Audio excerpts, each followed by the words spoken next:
Hello and welcome to another episode of Police Beat, the show that takes you inside the Gainesville Police Department. I'm Officer Ben Tobias, the spokesman for GPD, and I'll be your host for today's show. Joining me as co-host is one of GPD's shift commanders, Lieutenant Sharna Sutton. Thanks, Ben. We're happy you could join us for the show. In this episode, we will talk about how GPD is trained and ready to handle situations that may involve hostages or barricaded subjects. Then we will revisit an issue that is unfortunately on the rise, alcohol-influenced sexual assault. Finally, we will ride with one of the officers for an afternoon on the beat. We are proud to protect and serve the Gainesville community. For the most part, we live and work in a safe town, especially compared to other cities across the nation. There are, however, times when violence or critical incidents happen under our watch. We owe it to you to stay trained and prepared for any possible situation that may come our way. You should expect nothing less. One of these specialty units we maintain is the Negotiations Response Team, or NRT. Thankfully, hostage situations or barricaded suspects are rare in our city, but the men and women of the NRT train on a regular basis. They train to keep their specialized skills sharp, so they will be ready at a moment's notice to put those skills into action. They routinely train with GPD's SWAT team, which plays an obviously large role in hostage rescue situations.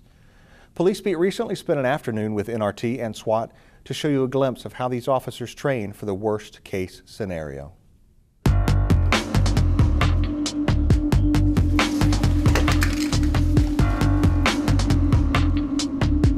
NRT stands for the Negotiations Response Team. The Negotiations Response Team responds whenever we have individuals in crisis, whether it be a hostage situation, a suicidal individual.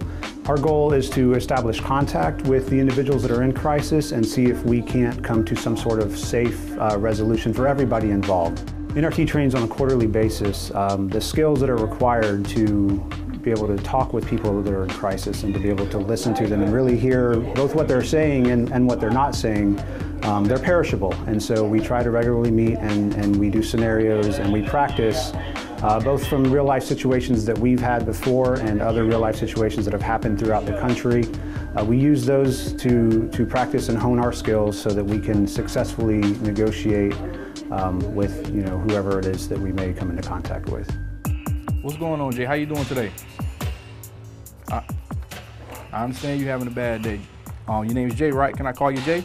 I'm gonna try to get you that, Jay. I'm just trying to find a little bit about what's going on, all right? My name is Officer Cook. I'm with our Negotiation Response Team for Gainesville PD. How you doing today? Is everybody fine in there? We try to relate with them if we can and just let them get the crisis that they're in to the surface.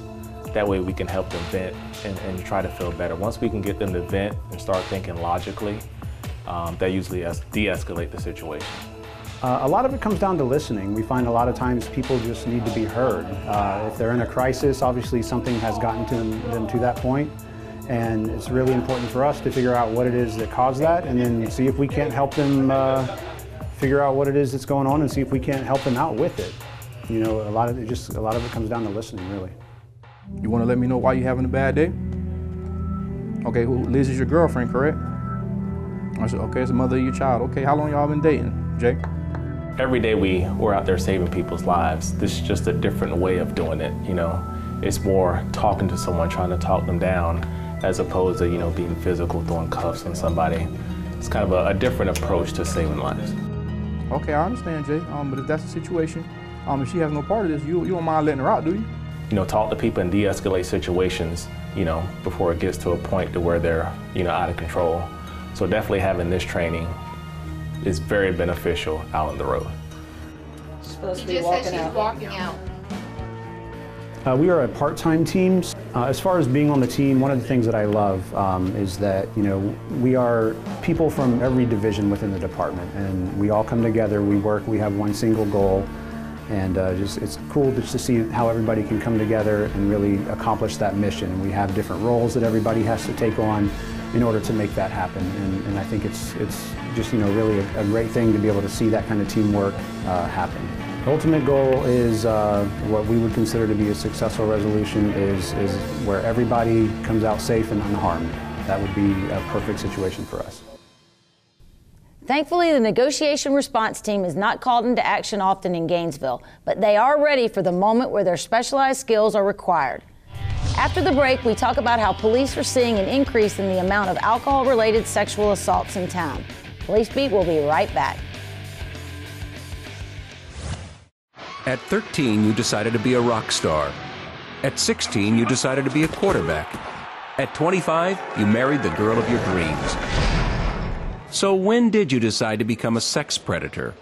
It doesn't matter who you are. It doesn't matter what you've achieved. Download sexual images of children or entice a minor online, and you have committed a serious federal crime. You will go to prison, and it will ruin your life. Exploiting a minor is a major offense. I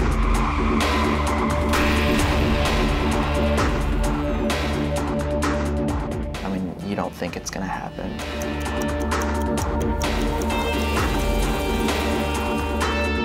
I was just thinking like, wow, I could have been killed.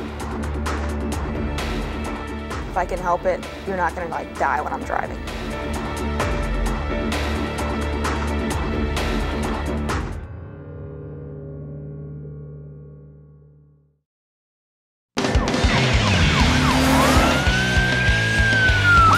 Air 1, keep me on 26 Terrace.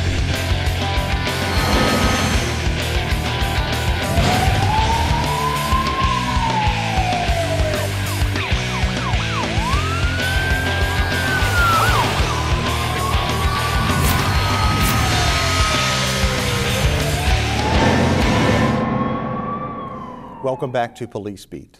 Gainesville police investigators are seeing a disturbing rise in the level of alcohol-related sexual assaults. These are cases where the suspect rapes someone either too intoxicated to consent to sexual activity or by intentionally slipping a drug into the drink of a victim. In either instance, 2 lives are essentially impacted. The Gainesville Police Department takes these cases very seriously, and we hope that you will help us stop these crimes. In this segment, the Police Beat crew took a trip to the Midtown bars to discuss the issue with some local students. Let's see what they had to say.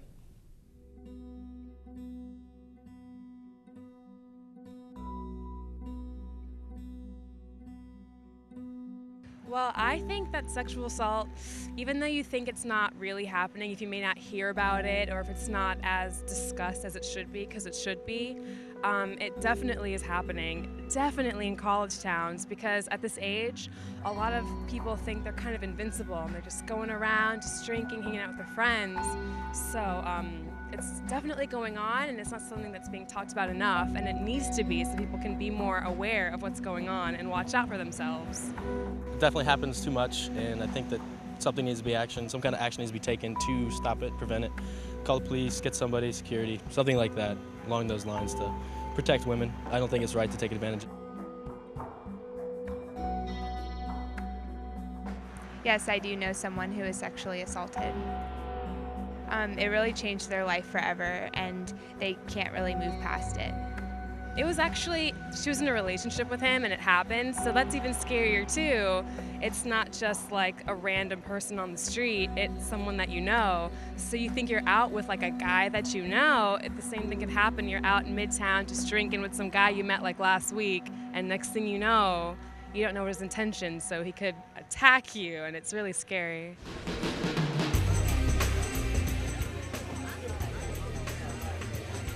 You know, they say chivalry's dead. That has nothing to do with it. Guys should watch out for girls regardless, you know. And if they see them a little too tipsy or something, maybe just, like I will, I'll even just keep an eye on them, you know, or you see a shady guy approaching them or creeping on them. They may not even be touching you a lot. I've definitely seen them just like circling, literally like vultures around. So if you start seeing someone just like walking around you a lot, looking at you a lot, they're not looking at you because they think your shoes are cute. So don't give them the opportunity. I definitely think it can be a problem if things get out of control, but if you know your limits and how your body is, like you know when to stop, like when the smart thing is to stop, like. Oh, wait, no. I'm gonna go find my friends. No, don't worry about it. I need to find Don't worry them. about it. Just stay here. Let me grab you another beer. Be right back. Definitely stick together. Make sure you have a group and make sure you know everybody in the group and where they are. Just be sure that someone's keeping track. Where is she? We definitely stay together, so like we can watch out for each other and when we leave to go somewhere else, we're like, okay, do we have everybody? Then we can go. We don't like ever leave somebody just alone by themselves. Make sure you cover your drink. Do not put your drink down and do not accept drinks from strangers because that is how you get into trouble.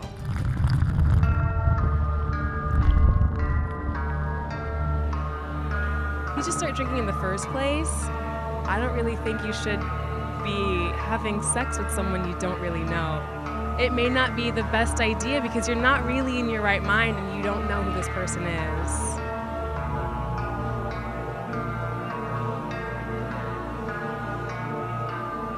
Yeah, I definitely think it's a problem. I think about it every time that I go out, and I have a set of people that I can call in case I feel like I'm ever in danger.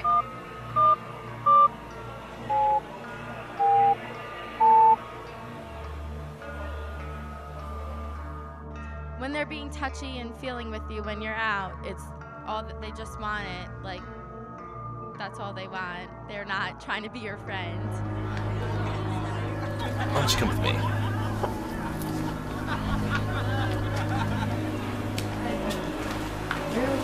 Don't worry. My friend was here. I don't know, where'd she go?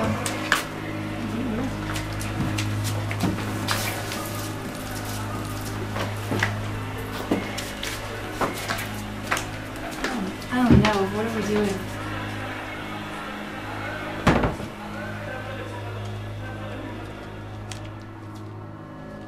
Yo, what are you doing? Nothing, man. Just having a little fun.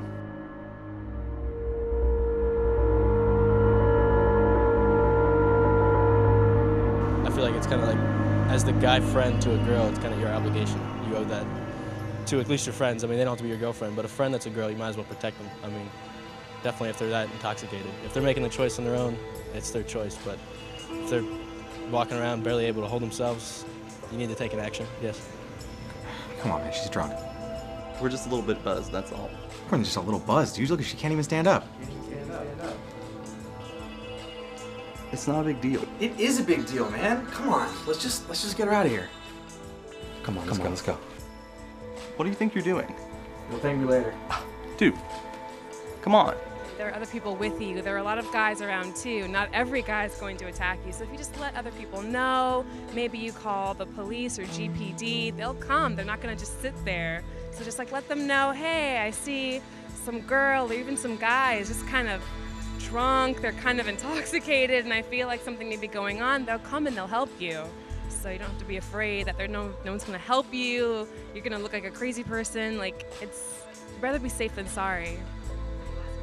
Women should be able to go out, have fun with their friends. They had a bad day, have some alcohol, let off steam, and know that they're going to be fine and not have to worry about guys attacking them or have to worry about, oh no, what if that, what if this? So just have fun and have a good night.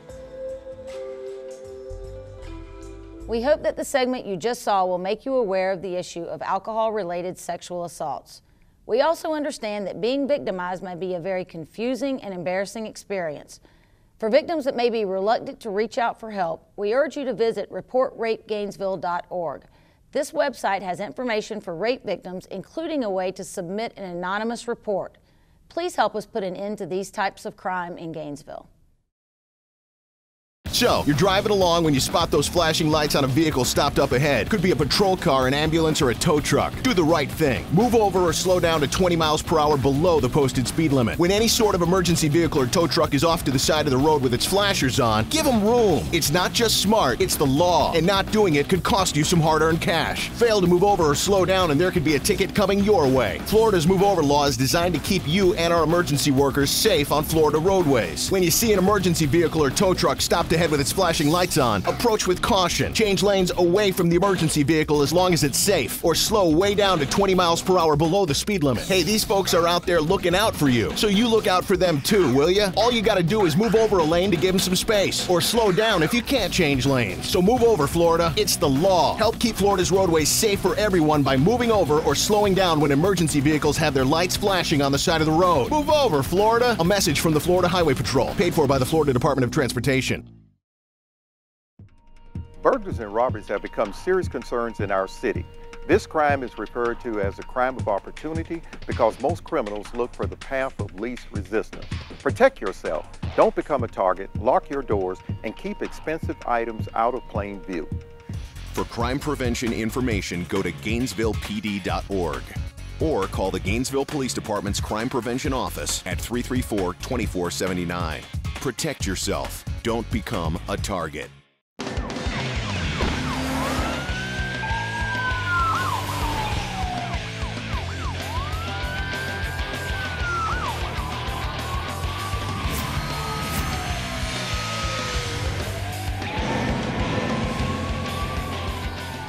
Welcome back to Police Beat. We frequently show ride-alongs with our officers for two reasons. One is to introduce you to the different men and women that serve and protect our community. The other is to show you some of the issues officers see on a daily basis. The upcoming segment is with Officer Joseph Johnson Castor, a 4-year veteran of GPD. He works the east side of Gainesville, which is currently a focus area in our Duval initiative. In just a short amount of time, Officer Castor arrested 2 subjects with outstanding warrants. No matter the task set in front of him, Officer Castor exemplifies the 3 C's of the Gainesville Police Department. We will do our jobs with compassion, we will be constitutional, and we will be consistent in our methods and enforcement. My name's Officer Joseph Johnson Castor. I work Gainesville Police Department, of course. I've been working for about 4 years here at the department since 2010. Currently assigned to the Patrol Division evening shift. We work 4 p.m. to about 3:25 a.m. 4 days a week. I work the uniform zone. The uniform zone is over by the Super Walmart on Waldo Road and Gardenia, Lake Road, all that area there. I was off Northeast 17th Street, and I noticed the car parked in front of the 8th Ave food store. And I looked at the driver. It didn't appear like he was wearing his seatbelt. He pulled off and he drove right. He went east on 8th Avenue. And I verified that he wasn't wearing any seatbelts, so I got right behind him. He pulled into Gardenia Gardens in front of building A. So we did a routine traffic stop and made contact with him. Hello. How y'all doing today? Officer Castor with Gainesville Police Department. The reason I pulled you over is because you're not wearing a seatbelt. Mr. Daniels, is this your vehicle? You can be 10-8. The guy doesn't have a valid DL. Okay. You have the registration? How you doing today? Good, good, good. Make sure you're wearing your seatbelt. Okay. All right. He had 3 other passengers in the car. Usually what I do is I ask for their IDs. I think she has a warrant. Uniform 3, 1065, 1035, 1099 local. 10-4. All right, sir. I'm gonna give you a verbal warning, okay? But you guys gotta make sure you have your seatbelt on. All right, all times. I know you're coming from the store or whatever, what's going on, but you gotta make sure you're buckled up. All right? Ma'am, you step out for me. The backseat passenger, she gave me her information, and it came back she had a warrant. Basically, before she gave me her information, I kind of knew something was up because we're trained on, body emotions, how the breathing and all that goes. And basically, I could tell something was wrong because she was kind of hesitant to give me her information. She was asking me why I'm asking her. She eventually gave me, and she said, okay, well, I'll give you my correct information. And she did, and she knew she had a warrant. So I verified it. I verified it with our teletype. She came back and told us that she did have a warrant. She had a violation of probation warrant for sufficient funds, and basically I knew it, so that's why I requested backup. The backup officer arrived and assisted me with that.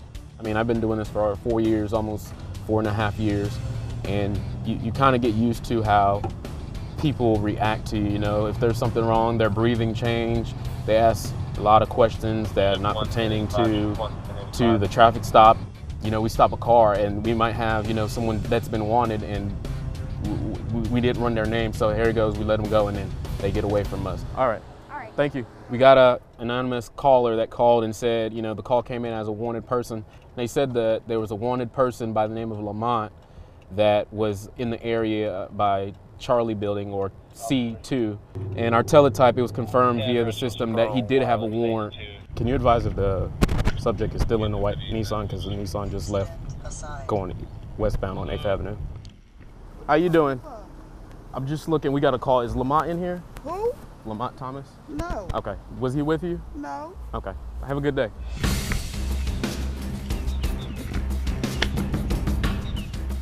Which one is he? Which one? Right there, he went in the house.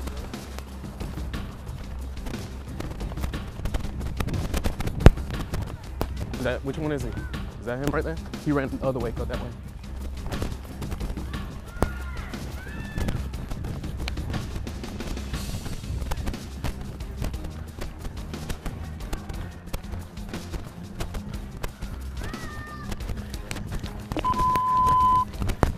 Okay, so black male running towards 6th place, westbound on 6th place, southbound on 18th.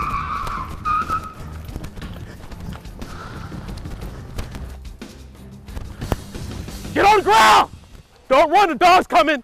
You better get down. You better get down. Put your hands behind your back.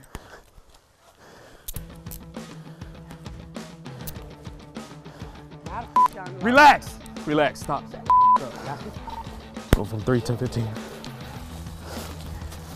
Keep yours. Y'all cracking me out, got you, man.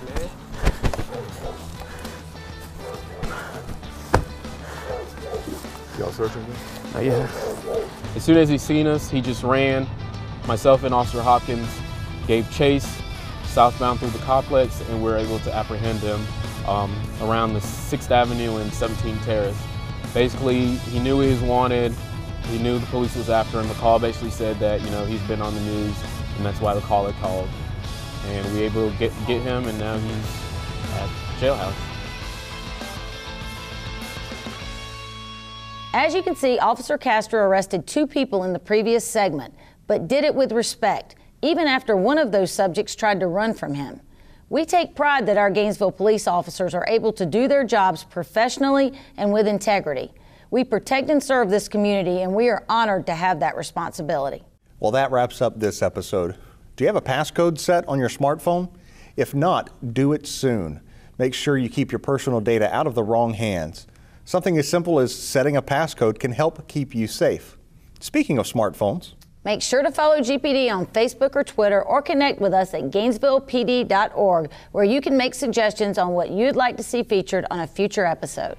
We hope you enjoyed your time with us today. We'll see you again next month for another episode of Police Beat. Be on Facebook or Twitter, or connect on Twitter? Twitter. Hell, follow us on the Books of Faces or the Twitter. Oh, the Twitter, or connect with us at GPDPD.org, where you can make suggestions on what you'd like to see featured on GPD. On GPDPD.org. What is wrong with me today, Ben? You can find us on the interweb net.